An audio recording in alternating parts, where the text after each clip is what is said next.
আমি বলবো যে আমাদের যে সংস্কৃতি, ভারতের সংস্কৃতি বা ধর্ম, সনাতন ধর্ম, তাকে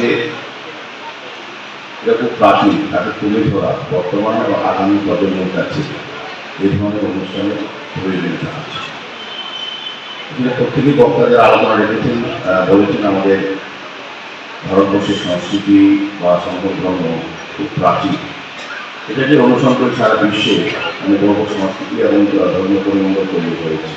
যদি আমরা প্রাচীন প্রতিঘন্টা বা শতাব্দী আমরা আরোহণ করি, এটাই প্রমাণ হয় যে ভারতবর্ষের এই সনাতন ধর্ম সবচেয়ে পুরাতন ধর্ম। ভারতের সংস্কৃতি সারা বিশ্বে সমাদিত এবং এটা গবেষণার বিষয় হয়ে দাঁড়িয়েছে।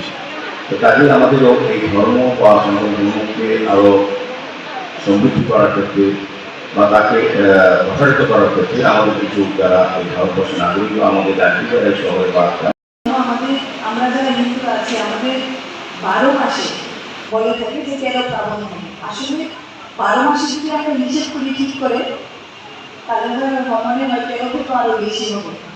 আমরা এত অনুষ্ঠান করে থাকি, আমরা সভ্যতা সংস্কৃতি এবং পূজা প্লাবন পূজা পার্বণ নিয়ম নীতি আমরা এতটাই অনুসরণ করি বা মেনে চলি যে 12 মাসে সেগুলো হিসাব করলে অনেক বেশি হবে। তো সেই জায়গায় আমাদের যে মঙ্গল কাব্য সমূহ আছে, যেরকম মনসা মঙ্গল, চণ্ডী মঙ্গল, শিব মঙ্গল, দুর্গা মঙ্গল, কমলা মঙ্গল, ধর্মমঙ্গল, শীতলা মঙ্গল, ষষ্ঠী মঙ্গল,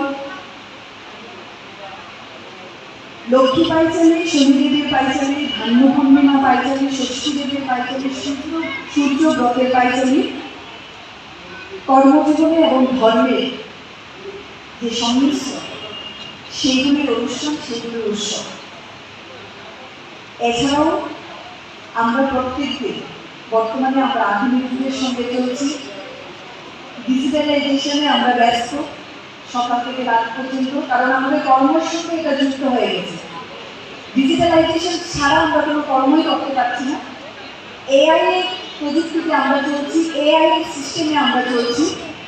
সেই জায়গায় আমাদেরও যে নিজস্ব কিছু সংস্কৃতি আছে, আমাদেরও যে নিজস্ব কিছু আস্থা বিশ্বাস আছে, সেইগুলো আমরা অনুভব করি কিন্তু প্রকাশ করার সময় মাধ্যমে বরণ করে নেওয়ার জন্য